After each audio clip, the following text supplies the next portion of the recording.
Right here in West Africa, Ivory Coast President Alassane Ouattara announces fourth term at 83 years old. Very, very funny. This is a very dangerous trend that is common in Africa and also in West Africa. And right here in Ivory Coast, Alassane Ouattara just dropped the ultimate power move and shocker. And this time he's silencing every major rival. To me, this isn't democracy. This is more like dynasty building. And let's expose the playbook so you can see how Ouattara is trying to engineer this one. Now, he works with a constitutional coup, is how I call it. First in 2011, Ouattara takes power. Then in 2020, he changes the constitution and resets term limits, then wins third term. Now that triggered unrest in Ivory Coast. In 2024, he handpicked a successor that now eventually died. Would we call that coincidence? And then now, 2025, he's coming with the phrase, "The people begged me." And then he announces fourth term. You see, it's funny when you think that we are dumb.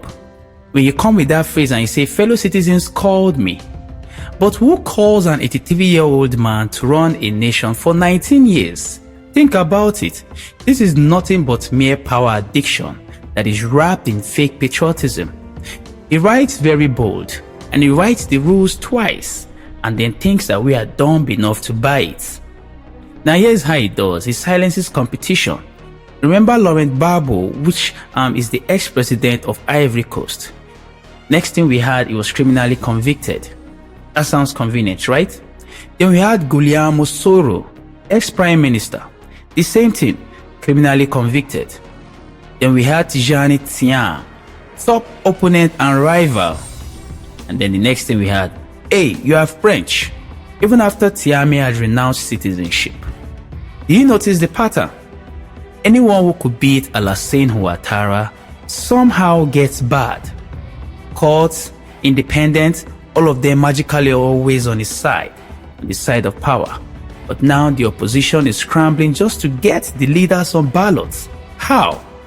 To me, this isn't election, because one way or the other, every top opponent has been put away to the side, one way or the other, by Alassane Ouattara.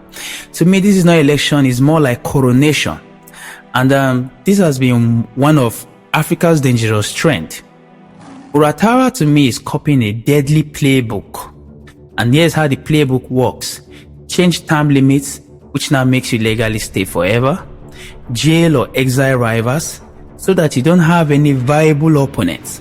And then trigger an unrest that eventually justifies crackdowns. Guess what? ECOWAS is split because of this.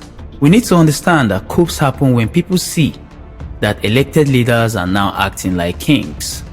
Ouattara is playing with fire. And at the end of the day, it is Ivorians that pay the price. Remember 2020? Blood in the streets when he grabbed his third term. And then now, we already see protests that are already boiling after Tiame's ban. Tiame, which is the only viable opponent that, yes, is sure to take him out.